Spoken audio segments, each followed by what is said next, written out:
Princess ರಸ್ತೆಗೆ ಸಿದ್ದರಾಮಯ್ಯ ಹೆಸರಿಡುವ ವಿಚಾರ ಮೈಸೂರಿನಲ್ಲಿ ಬಿಜೆಪಿ ಕಾಂಗ್ರೆಸ್ ಜಟಾಪಟಿ ನಿಲ್ತಾ ಇಲ್ಲ.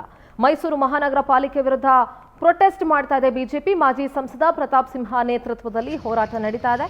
ಕಪ್ಪು ಪಟ್ಟಿಯನ್ನ ಕಟ್ಟಿಕೊಂಡು ಕಾರ್ಯಕರ್ತರು ಪ್ರತಿಭಟನೆ ನಡೆಸಿದ್ರು. ವಿವೇಕಾನಂದ ಪಾರ್ಕ್ ಬಳಿ ವಶಕ್ಕೆ ಪಡೆದರು ಕಾರ್ಯಕರ್ತರನ್ನ ಪೊಲೀಸರ ವಿರುದ್ಧ ಧಿಕ್ಕಾರ ಕೂಗಿದ್ರು ಪ್ರತಿಭಟನಾಕಾರರು.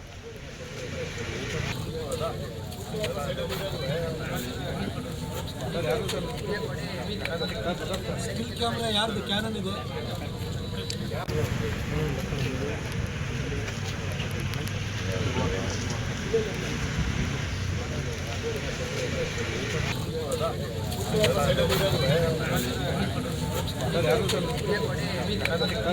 ಸ್ಟಿಲ್ ಕ್ಯಾಮೆರಾ ಯಾರ್ದು ಕ್ಯಾನನ್ ಇದೆ?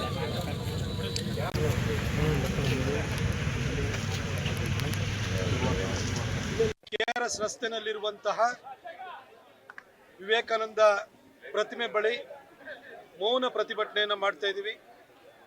ಈ ರಸ್ತೆಗೆ 1927ರಲ್ಲೇ ಈ ದೇಶದ ಮೊದಲನೇ ಒಂದು ಸಿಟಿ ಇನ್ಫ್ರಾಸ್ಟ್ರಕ್ಚರ್ ಬಗ್ಗೆ ಒಂದು ಬೋರ್ಡ್ ಅಂತ ಬಂದಿತ್ತು, CITB ಅಂತ ಹೇಳ್ಬಿಟ್ಟು, ಸಿಟಿ ಇನ್ಫ್ರಾಸ್ಟ್ರಕ್ಚರ್ ಟ್ರಸ್ಟ್ ಬೋರ್ಡ್ ಅಂತ ಹೇಳ್ಬಿಟ್ಟು ಮಹಾರಾಜರ ಕಾಲದಲ್ಲಿ ಬಂದಂಥದ್ದು.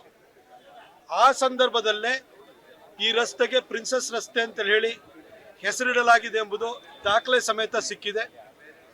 ಈ ಹಿನ್ನೆಲೆಯಲ್ಲಿ ಮೈಸೂರು ಮಹಾನಗರ ಪಾಲಿಕೆ ತಾನು ಇಶ್ಯೂ ಮಾಡಿರುವಂಥ ನೋಟಿಫಿಕೇಶನ್ ವಾಪಸ್ ತೆಗೆದುಕೊಳ್ಬೇಕು. ಈಗಾಗಲೇ ಇರುವಂತಹ ಹೆಸರನ್ನು ಬದಲಾಯಿಸೋದಕ್ಕೆ ಕಾರ್ಪೊರೇಷನ್ಗೆ ಕೂಡ ಹಕ್ಕಿಲ್ಲ.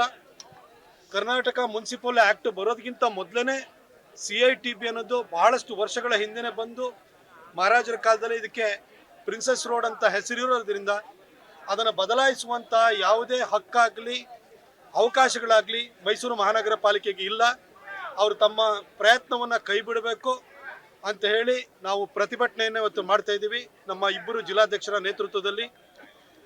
ಈಗ ಆಲ್ರೆಡಿ ಇಟ್ಟಿರುವಂಥ ಹೆಸರನ್ನು ಬದಲಾಯಿಸಬೇಕಾದಂತಹ ಅನಿವಾರ್ಯತೆ ಅಥವಾ ಧಾರ್ಷ್ಟ್ಯ ದ್ವೇಷ ಈ ಸರ್ಕಾರಕ್ಕೆ ಯಾಕಿದೆ ಅಂತ ನಮಗೆ ಅರ್ಥವಾಗ್ತಿಲ್ಲ.